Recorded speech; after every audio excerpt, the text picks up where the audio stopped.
Hey guys, happy Friday. Today we are going to review high fiber grocery store tour or high fiber grocery store tour. If you are joining us, make sure to comment live or team replay. I'd love to know where you are in these two teams. Remember, you can watch this later when you're out of work. I know I got a lot of comments, a lot of DMs. No, I'm at work, I can't join. Don't worry. This is recorded. You can review over and over again as much as you'd like. So definitely don't stress too much about that. I know there is a massive amount of new individuals. For those of you who are new, my name is Naria. I'm a functional gut health registered dietitian. I specialize in gut health. I really help my clients stop their stomach pain.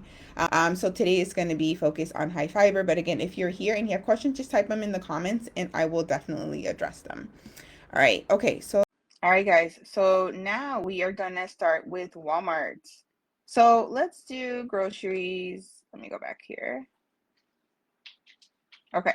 So let's say I was following a high fiber diet and I was ready to choose high fiber products. What would I look for? So remember, if you're new here, just remember, if you're a female, you should have about 30 grams. That's the end goal, about 30 grams. Usually with my clients, I have them more than that, but just have that for now in the mind. And for men, you should be at 40 grams. And again, that's just like a general number. Usually with my clients, I try to individualize their number. Okay, so first is fruits and veggies, right? What's nice and easy is to have frozen products. So I would say first put frozen vegetables and start from there. And okay, there we go. There's a lot here, and sometimes I feel like we tend to just randomly pick products, but I want you to be very intentional with what you pick. So we want to say what's the portion and how much fiber do I get out of this? So let's do some examples. This vegetable mix. So if I do this vegetable mix, it's like, okay, there's a lot of fruits and veggies. They're pretty soft because obviously they're steamed. So this is actually pretty cool. So if we look here, we have 2 grams of fiber for 1 cup. 2 grams of fiber for 1 cup. Okay, let's see if we can do a little bit better. Just because, I don't know if I want like 3 cups of veggies. That's a little excessive. Um, I mean, it can be. I guess depends what you're making and who you are. But for me, I really don't want 3 cups. I may want 2 cups. I'm fine with that, but I don't know about 3 cups. So let's check out this. Here we have 3 grams. So 3 grams for 2/3. Okay, so this is a little bit more tempting, right? So you get a little bit more for a little bit less portion. So this is pretty good. I may do the green beans. Then let's check something else out. The green beans are actually pretty solid, just so you can definitely note that down. Let's do pepper and onions. From what I've seen, this is actually pretty low. Yeah, you see 1 gram of fiber for 1 cup. That's just not attractive to me. It's not a lot. And I'm not sure why it's so low. It could be because maybe because it's frozen, reheated. I'm not too sure. But at the end of the day, with these, you're just going to have a massive amount. I love peppers and onion. Don't get me wrong. I love them. So I do eat them actually pretty frequently. But I just know it's not going to be a massive amount. If you have a goal of 10 grams a meal, this is only 1 gram. So just keep that in mind. All right. So let's check something else. Let's check out the cauliflower. Cauliflower, same rules. We have 1 cup for 2 grams. So you see that kind of pattern. A lot of it is 1 cup for 2 grams. The 3 grammer we just saw, you see where it's a little attractive there because it's a little bit more, but it adds up if you do 2 servings. So you already have 6 grams if you do that one. So let's check spinach. So spinach is usually pretty low in fiber, unless you have a massive amount. And okay, this is pretty interesting. And it could be again because it's frozen and they're putting 1 cup of solid spinach versus just raw spinach where it takes a lot of space. So 1 cup of just thick spinach, not, occupying all the space, 3 grams. That's actually pretty good. Okay, cool. So with the vegetables, guys, just kind of do that. Do exactly what I did. What's the portion? How much fiber do I get? What's my goal per meal? If my goal is 10 grams, then how am I going to reach those 10 grams of fiber? And again, if you have frozen products, it's easy because you can easily have it in your freezer and you can just grab and go versus, oh, I'm always getting fresh. I don't have any. So I'm basically going to have no fiber. I have to go to a grocery store. Now I'm stressed. Then you just continue on a low fiber diet and then the flares come. So it's kind of like that pattern there. So make sure you make it easy. You want fresh and frozen have a variety to make your fiber goal easy. So once I'm done with the veggies, I'm gonna go with frozen fruits. And this usually I go to Costco, but since we're here at Walmart, we're gonna do a similar pattern. So if I'm at Costco, I do the berries. I always have berries. That's always on stock. If we have here 3 grams of fiber for 1 cup, and it could just be per maker, I guess, or per company, because mine has 5 grams of fiber per cup. So, I mean, 2 grams is the end of the world, but at the end of the day, 3 grams for 70 calories is just really good. So I would still take the berries from here. There's a lot of other benefits to berries, but if you're like, I don't want the berries, the seeds, I know a lot of you guys tell me about the seeds. So just be careful. We can check out the mangoes right now. But before I do, let me check out if there's any comments. Okay, I don't see any. If you have any questions, guys, in your life, just drop them there and I'll check them out in a few minutes. All right, let's check out the mangoes. Same concept. What's the portion? How much fiber? 1 cup is going to give you 2 grams. If your goal is 10 grams a meal, consider that. Consider how you're going to meet that if you're having 2 grammers here. You may have to double it up. So when people say, Nari, I eat a lot of fruits and veggies, when I talk about meeting fiber goals, 99% of the time, it's going to be more. It's going to be more than what you originally think. Blueberries. Blueberries is another staple I have in my house. I love blueberries. They're nice and easy. And look at this, 4 grams. You see, this looks more right. 4 grams for 1 cup. Yeah, that's right. So berries, guys, if you're fine with them, if you can tolerate them, have a ball. Always have them in your fridge, in your freezer, and play around with other fruits that obviously you like. But that's kind of what I do with fruits and veggies. I usually have them frozen with fruits. I do also have a lot of fresh, and I'll just put fruits. So if I'm on there at the grocery store, what my picks are always strawberries. And here, obviously, actually, let me check because I haven't been on the Walmart, but I'm assuming they're not going to have the nutrition facts here. Yeah, they're not. But if you're curious and you have a product that does not have the nutrition facts, just use application Nutrition IX. It's totally free. So you can see about how much fiber that has. But strawberries are a solid one. Bananas are pretty good, especially if you're recovering from a flare up. Um, let me see what else. Products with skins. Those are actually really beneficial once you're at that point. Definitely don't have some while you're going to a flare up or right after a flare up. You want to give your body some time. But after you're solid and you can tolerate it, make sure you're having fruits and veggies with skin, without skin, raw, cooked, steam, all types of cooking methods, I guess you could say. Kiwis is another one. I always have kiwis because they're pretty and high in fiber. And again, this isn't going to have the numbers, but essentially for 2 kiwis, you get about 8 grams of fiber. So that's pretty solid. So that's with the fiber, with the fruits and vegetables. Now let's do legumes. Now, I know a lot of you can't tolerate legumes, but eventually, again, you're going to want to try to add more foods, usually with guidance. I know a lot of you guys try to do this on your own. And from what I hear, from my experience, a lot of the times you just end up in the emergency room or urgent care over and over and over.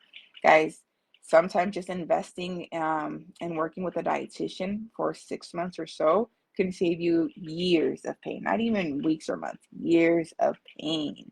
And I see this day to day. Now let's check out the black beans. Where are we at? Okay. So 1/2 a cup, guys. So 1/2 cup of black beans. Look how much fiber.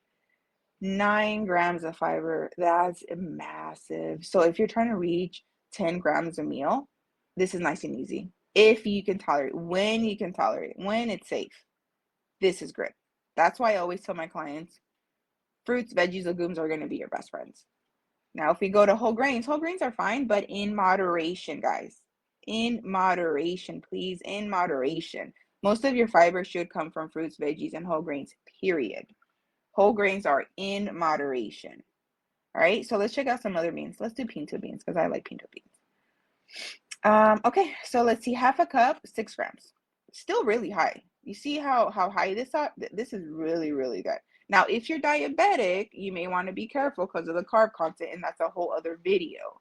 So remember, when you have more than one medical diagnosis, that's when things can get a little tricky. And 100% I recommend working with someone. All right, so you see kind of like legumes are really high in fiber. That's why people rave about beans because they're really high in fiber. Fruits and veggies have a lot more than fiber. So there's a lot of benefits in having all these guys. But let me just show you this just for funsies. All right, so let's say these lentils have, actually, no, not these. This isn't a good example. No, sorry, wrong one. Let's go to chickpeas. Chickpeas, where are you? Okay. So this has 18 grams of carbs with 6 grams of fiber. That's really attractive, 100%. And the portion's half a cup. So let's say 18 and 6. So now let's do whole wheat, I don't know, bread, whatever. Okay. So let's just pick a random one. I know this is, let's do 100% whole wheat. I'm just going to pick this one. Okay. So that was 16.8. Let's see what this guy has. Okay. 11.2. It's still not bad. Honestly, it's not bad. Not bad at all. But is it going to help with that fiber goal? A little bit. A little bit like the fruit, right? But how is it going to affect your blood sugars, especially if you're diabetic and or if you already have insulin resistance? You want to just be mindful of those things. So let's say this had, let me go back, I forgot. It was like 11. And what I want to do, I want to compare it to 11.2. Okay. So now let's check some white bread, just for funsies. White bread. Oops.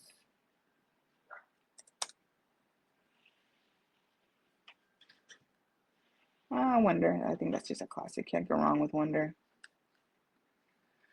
Okay, let's check out this here. Okay, 29 and 3. You see that massive difference there? You want to be careful. And a lot of the times, white bread and whole wheat bread will be so similar. So with that, it could be based on the company, of course, right? So if we have Wonder versus, let's say, a popular one, maybe like this one up here. I know people rave about Dave's Killer Bread. So let's see what Dave has. Here we go. You see 21 too. Still pretty similar, but I'm sure the ingredients are a lot better. And that's a whole other video. I'm not going to get into that today. But my point is fruits, veggies, legumes should be your main source of fiber. We're not going to do the other food groups just because. But another one that I do like, let me see if this shows avocado frozen. Avocado is another product I love to have because it's really high in fiber and it has those healthy fats. Let's see, 1/4 of a cup. So 1/4 of an avocado says it has about 2 grams. A whole avocado should have about 8, so I guess that's true. I usually eat about half a avocado. I'm counting about 4 grams, so that's right. All right, guys. So I hope that was helpful. Remember, when you're looking or considering your grocery stores or what foods you're gonna choose, really focus on what's my fiber goal for this meal. And is most of it, let's say 80% of it, coming from fruits, veggies, or legumes. There's always room for starch. I'm not like, oh, don't have your bread or whatever other starchy products apart from beans. You can, but most of it should come from color. Period. There's no arguing that. But of course, we want to have some joys in life and add some other stuff. All right, guys. Let me know what store you'd like for me to do next. I was gonna do Whole Foods, but I think this is long enough for one video. And actually, let me see sourdough. Let's check out sourdough. Actually, let's check that out. Sourdough is going to be It's going to be low in fiber because it's sourdough, but honestly, sourdough is amazing. It has probiotics, so that's great. A lot of my clients, even myself, have sourdough in the house. It's wonderful. Let me just pick one here. Hold on. Let me just pick this random one. Yeah, definitely recommend sourdough though, but it's not going to be any fiber. We already know that. This is just going to be beneficial because of like the gluten content and the fiber content, especially for for this group is really on if you're following a low fiber diet. But if you're in a high fiber diet, on any fiber diet, sourdough bread is really beneficial. I recommend for you guys to just have sourdough bread. And your fiber, fruits, veggies, and legumes, not necessarily the whole wheat bread. I prefer if you do sourdough bread and get your fiber through those colors I mentioned, then have whole wheat bread. But again, you can have whole wheat bread. I'm not against whole wheat bread. Don't get that wrong. It's just when I think of where most of your fiber should come from, it should come from the colors. But if you like whole wheat bread over this, have a ball. But this will give you those probiotics. All right. So there's benefits to both of those. There's not one wrong or the other. Having a mix is always the best thing you could do. Let me see here. Okay, so I replied there. Any other questions, guys? I'll give you a few more minutes if you want me to check out some other products. But essentially, the point of this whole grocery store tour today, when you're following a high fiber diet, Number one, think, what's my fiber goal per day? Next, what's my fiber goal per meal? Am I getting most through fruits, veggies, and legumes? Am I being mindful of the other starchy products? And then you move on from there. It takes time to practice. It gets easier in time, but remember, the goal is never to stay in a low fiber diet. And I know there's a lot of different conditions on here, and there's a lot that a low fiber diet is indicated or a lower fiber diet is indicated, but that's where you work with your provider so you can determine how much fiber you need. So instead of saying, hey, you should be at 30 grams, you may be okay at 20 grams. And you may be able to tolerate 20 grams, and you may be safe at 20 grams. But to say, I'm always at a 0 to 5 grams a day, what's going to feed your bacteria? What's going to feed your gut microbes? If they're not being fed fiber, do you guys know what they eat? And I talk about this a lot if you see my other videos. They're going to eat you. And that's where that inflammation comes into play. All right. Okay. So, yeah, that's the only question I see now. And again, guys, if you have any questions on the practice, because I know I get a lot of this, so I'm just going to just show you guys really quick. The practice that I have is virtual. So I can help anyone in the United States. If you're outside the United States, definitely give me a call to see if I can do coaching. But I definitely work on gut restoration. That's definitely my specialty. You can just hit the book now option here if you want to hear my client success stories. Definitely just click here as client success stories. You can watch their videos. I also have them on my YouTube video. But my goal is to really stop the stomach pain. My goal for everyone is to get them to 0 to 3. A lot of individuals work with me for stomach pain, other times for body composition goals, improving A1C if they're diabetic, and so forth. If you want to know what the services are, just go here. If you want to learn more about me, definitely go here. I am taking a few more clients. I can't open too many spots just because I'm getting pretty full. But if you're interested, I'm opening about 5 spots. I can't do more than that. Send me a message if you're interested. We can schedule a free call and we can see if you're appropriate for the program. If I can help, I'd love to. All right, guys. So I'll drop my website here just in case. If you have any questions, maybe I didn't answer some food questions, definitely let me know. I'll add it on the next live. But again, today's was focused on the high fiber because I have so many comments on there. But I have so many other things that I need to review just because, again, I'm getting a lot of different requests. All right, guys, have a wonderful Friday. We will talk next week. I'm really trying to have lives at least once a week. So we'll talk soon. And if you have any questions again on the practice, let me know. Otherwise, have a wonderful one. Bye.